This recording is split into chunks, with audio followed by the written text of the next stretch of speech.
Okay guys, so today we are going to focus on completing the square. This will be the more challenging aspect to this topic.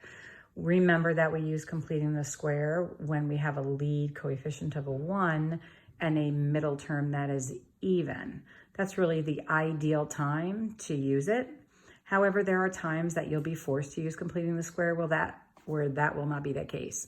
So today's focus, we're going to be doing completing the square with lead coefficients that are not equal to 1 or have an odd B term, a middle term.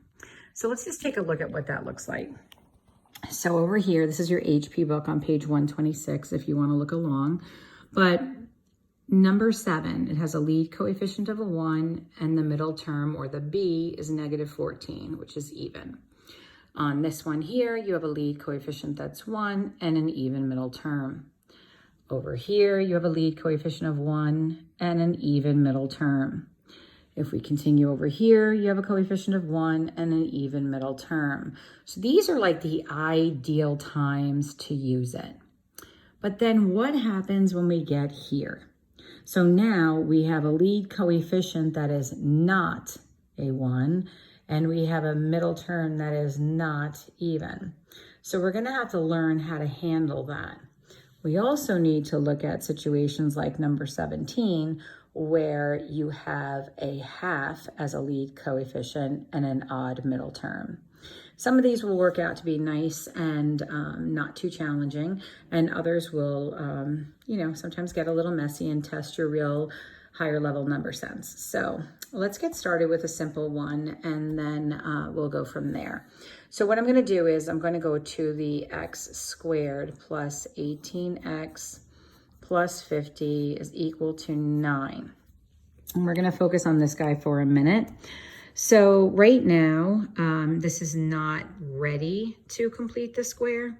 So what we want to do when we're trying to get this prepared is we're going to try and keep the lead and the second term on one side of the equation and the constant on the other. So we're simply going to subtract 50 from both sides. Now remember why we call this completing the square, because we are actually going to find a value here that is going to create a perfect trinomial square so that I can write that binomial squared, okay? So how am I going to find out what that value will be? And then to maintain honor and integrity and truth, I'm going to have to add equal amounts to already equal amounts to continue to have equal amounts, which means the equation is staying true because I'm adding the same amount to both sides that are already declared equal. So again, you take half of the b and you square it. I'll just do that right up here for you. So we're going to do half of 18, and then we're going to square it. So you get 9 squared, which is 81. So I'm going to come here and put the 81 right here. I put the 81 right there. And now remember, the square root of x squared is x. Square root of 81 is 9. And we're going to take this sign right here. Now, this trinomial is what you get when you multiply x plus 9 times x plus 9. Remember, you will have those middle terms. That's why we call it completing the square, because it's a square root trinomial that can now be written as a factor squared.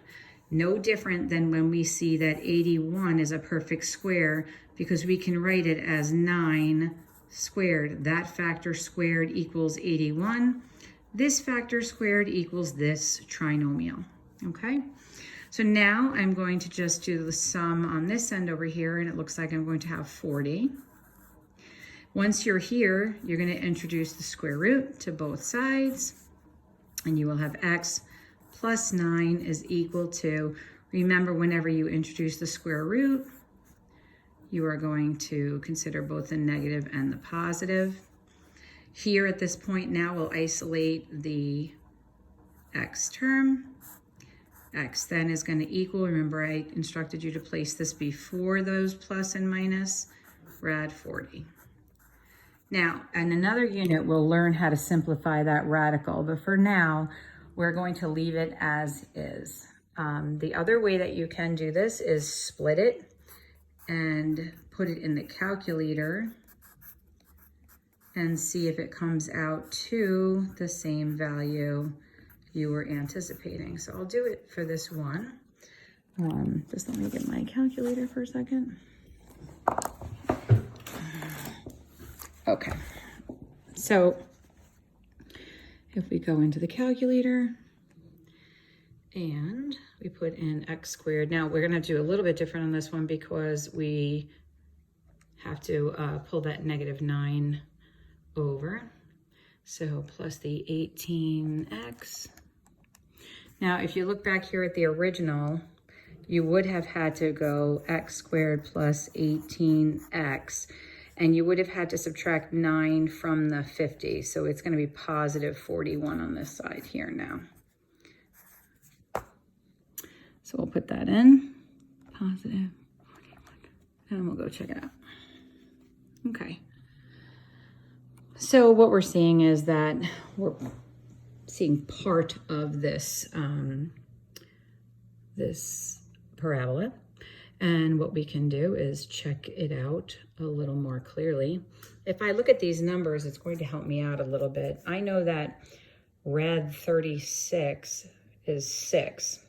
So one of these roots is going to be around, so if this is -9 and this is a little more than positive 6, we can anticipate this to be around -3-ish. And this one would be -9 and another -6-ish, let's just say. So we're going to be in that -15 range. Now, how does this help me? Well, I'm going to go and extend my y here. Actually, I'm going to extend my x. I'm going to go out to -20. I'm going to just take this at the 0. And my y, I think I'll just keep that as it is right now and see what I can see. So what you can see now is where it's crossing the x-axis. If you would like to see the whole parabola, we'd have to go a little lower, or quite a bit lower actually, on our y. So let's see what we'll do there. Let's go at like -40. I'll put this at the, let's say that it's at 10. Let's see if that helps us out a little bit. And there it is. So you get a prettier look. And then what you can do is you can go second function calc. You're going to go check out that 0. Go kind of over here to the left, and then the right, and then press enter again. So they're giving you that -15, which is kind of what we were thinking about over here. So -15.32456. That's what the calculator gave us, so I can assume that's accurate. And then I can go to the graph again, second function calc, go to the 0, take a ride on this pretty parabola. And as I creep up closer,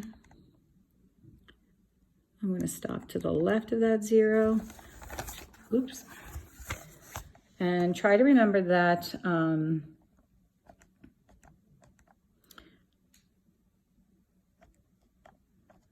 here we go. So I apologize. I'm kind of making a goof of myself here.